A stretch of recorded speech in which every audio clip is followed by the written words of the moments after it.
امریکہ بھی ٹرسٹ کرا, خلیجی ممالک بھی ٹرسٹ کرا. سو دیئر فور ایک پلیٹ فارم ہم نے دیا. پھر ہماری جو ایک ویلیڈیشن تھی, جو ہمارا ایک رول تھا کہ یہ لوگ, یہ کنٹری جو ہے کین اسٹیئر دی ٹاک یا میڈیشن یہ کروا سکتا ہے. سو پاکستان کی کریڈیبلٹی جو تھی وہ بہت زبردست ہے اور ابھی آگے بھی رہے گی. اور اس کے بعد دیکھیں کہ اب پاکستان نے جس طریقے سے سینسیریٹی کے ساتھ ایفرٹس کیے ہیں کہ ایک ایسا یہاں پہ پیس ہو جو سب کے لیے آسانی کے ساتھ ایکسیپٹیبل ہو اور سسٹینیبل ہو. That is very important, sustainable ہو.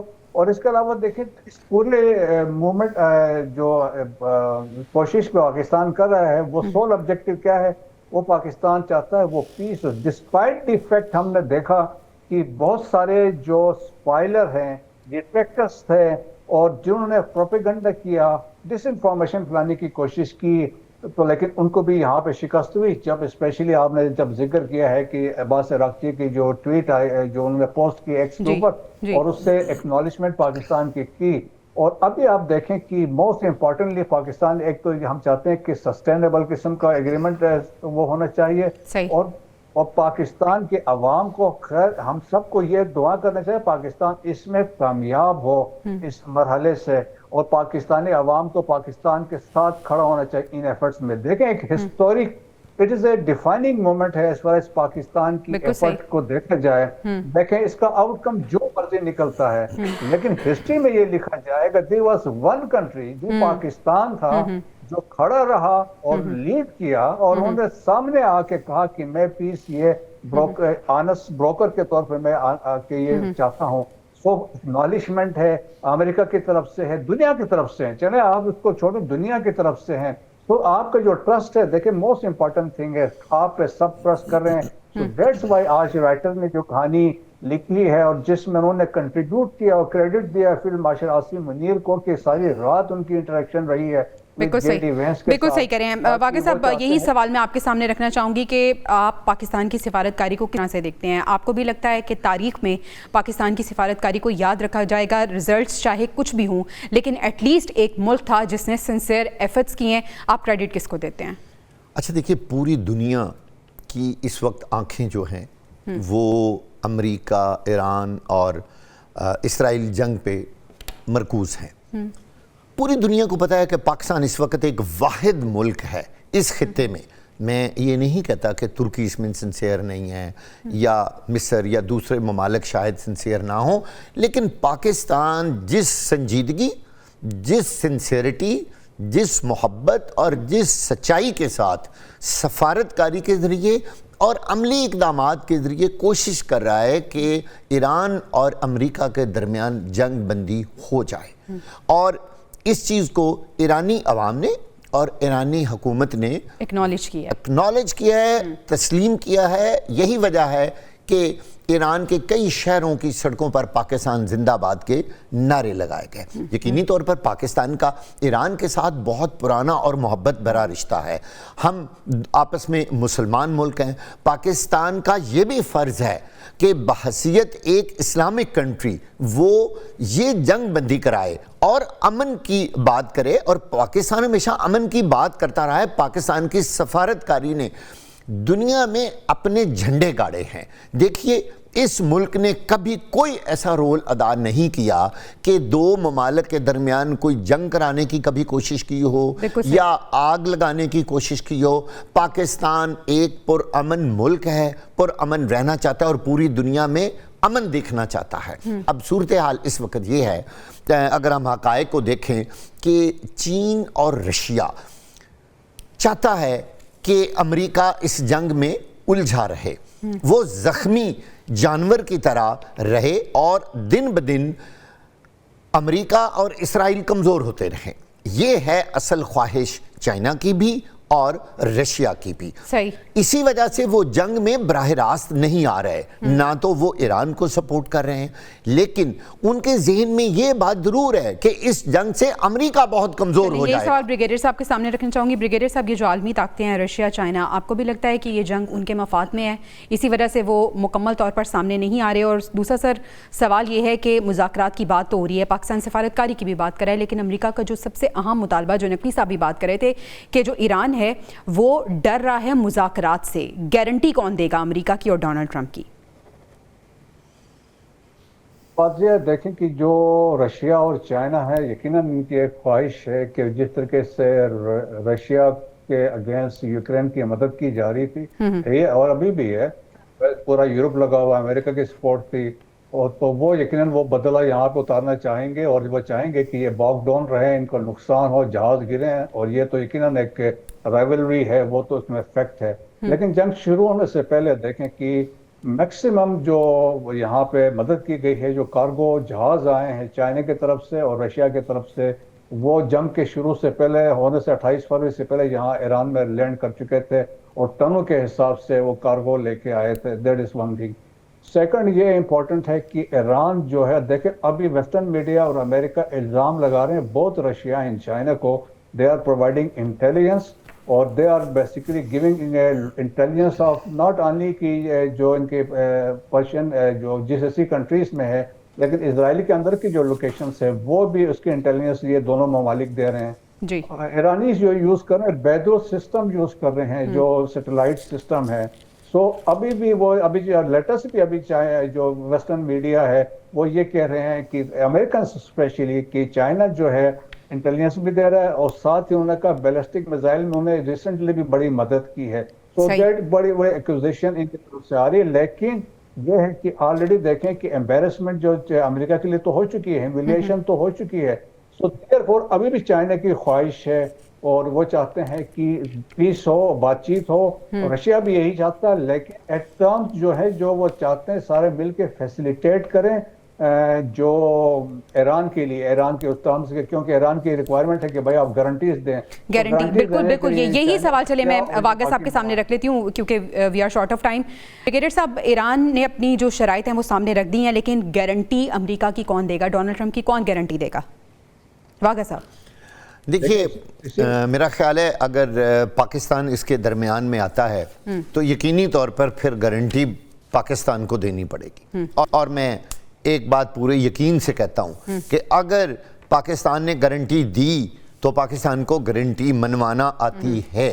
پاکستان اور اس کی مسلح افواج نہ تو اتنی کمزور ہیں کہ اگر امریکہ نے کوئی ان کی موجودگی میں معاہدہ کیا اور پاکستان نے درمیان میں دستخط کیے تو پھر وہ معاہدے سے ہٹ نہیں سکیں گے. یقیناً اس میں ترکی بھی ہوگا, مصر بھی ہوگا, پاکستان بھی ہوگا. اس پورے خطے کے امن کے ضامن لوگ جو ہیں وہ بھی شریک ہوں گے, لیکن پاکستان کا اس میں کردار بہت اہم ہوگا. اور یقینی طور پہ میں بار بار کہہ رہا ہوں کہ پاکستان اگر بطور گارنٹر سامنے آتا ہے تو پاکستان اس کو منوا لے گا, اور اسی میں ایران کا فائدہ ہے اور اس میں امریکہ کا بھی بہت فائدہ ہے. جو فیس سیونگ چاہ رہا ہے, جی وہ فیس سیونگ چاہ رہا ہے, اور امریکہ تو چاہ رہا ہے اس وقت کوئی درمیان میں ایسا ملک آ جائے جو جنگ بندی بھی کروائے. کیوں کہ ایران اس وقت جس بات پہ اڑا ہوا ہے اور جس تیزی سے وہ حملے کر رہے ہیں, اچھا امریکہ کو ابھی تک یہی نہیں پتا چل رہا کہ ایران کے پاس مزید کتنا اسلحہ ہے. یہ ہے وہ سب سے بڑا اہم سوال جو امریکہ کے لیے درد سر بنا ہوا ہے کہ 38 روز تک وہ مسلسل حملے کے اوپر حملہ کر رہے ہیں, اور اسٹریٹجی ہے اس کی تو یقیناً پوری دنیا تعریف کریے. بہت شکریہ نصیر واگا صاحب. بریگیڈیئر ریٹائرڈ مسعود خان صاحب ہمارے ساتھ موجود ہیں. ناظرین ابھی بریک پہ جانا ہے, بریک سے جب ہم واپس آئیں گے تو بات کریں گے ملک کی معاشی صورتحال کے حوالے سے. ڈاکٹر حفیظ پاشا صاحب ایکس فائنانس منسٹر ہمارے ساتھ موجود ہوں گے. Stay with us. Welcome back ناظرین. ملکی معاشی صورتحال پہ بات کرنے کے لیے ہمیں جوائن کیا ہے سابق وفاقی وزیر خزانہ اور ماہر معیشت ڈاکٹر حفیظ پاشا صاحب نے. پاشا صاحب بہت شکریہ آپ کے وقت کا. پاشا صاحب ہم نے دیکھا ہے کہ عالمی منڈی میں خام تیل کی قیمتوں میں ایک بار پھر اضافہ ہوا ہے ایران جنگ کے تناظر میں. سر سوال یہاں پہ یہ ہے کہ جب عالمی منڈی میں خام تیل کی قیمتوں میں اضافہ ہوتا ہے تو پاکستان میں سب سے پہلے اضافہ ہو جاتا ہے, لیکن سر جب کمی ہوتی ہے تو پھر پاکستان میں قیمتوں میں کمی کیوں نہیں ہوتی؟ بسم اللہ الرحمن الرحیم.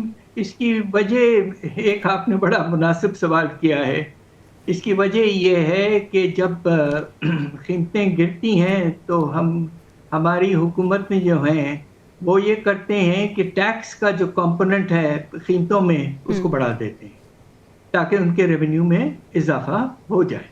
بالکل صحیح ہے. اچھا تو سر یہ جو ابھی خام تیل کی قیمتوں میں اضافہ ہوا ہے ایران جنگ کے تناظر میں، آپ اسے کس طرح سے دیکھ رہے ہیں؟ ہماری معیشت کو بری طرح سے یہ ہلا رہا ہے اور ہم دیکھ رہے ہیں کہ ملکی معیشت ڈسٹرب ہوئی ہے، عام آدمی خاصا پریشان ہے. اس کو کس طرح سے ریڈ کرتے ہیں آپ؟ جی یہ واقعی بہت ہی بڑا شوق ہے، اور یہ شوق اور بھی بڑا ہوتا اگر ہمارے پرائم منسٹر آ کر پیٹرولیم لیوی کو 80 روپے گران نہیں دیتے.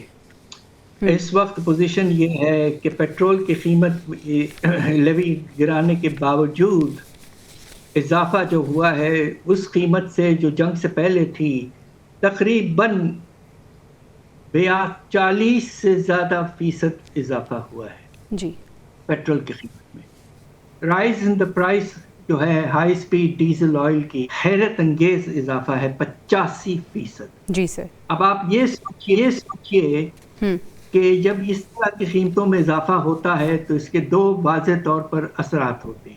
صحیح. ایک تو جو لوگ اپنے ٹرانسپورٹ کے لیے تیل استعمال کرتے ہیں اس میں اضافہ، موٹر سائیکل ہو یا گاڑی ہو یا بس ہو.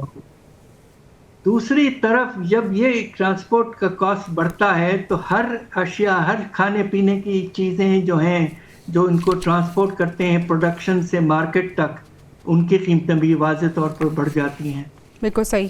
تو نتیجہ یہ ہے کہ ہمارا ایسٹیمیشن یہ ہے کہ اس وقت اگر یہ جاری رہا کچھ عرصے کے لیے یہ اونچی قیمتیں جو ہیں تو خدا نخواستہ افراط زر کی رفتار جو اس وقت 7% کے قریب ہے یہ کم از کم اس سے 2 گنا ہو جائے. بالکل صحیح. پاشا صاحب یہ بھی پلیز سمجھائیے گا کہ وزیر اعظم صاحب نے اعلان کیا ہے کہ پیٹرولیم مصنوعات کی قیمتوں میں تو اضافہ ہو رہا ہے لیکن اشیاء خور و نوش کو وہ کہہ رہے ہیں کہ ان کی قیمتیں کم کرنے کا پلان کیا جا رہا ہے.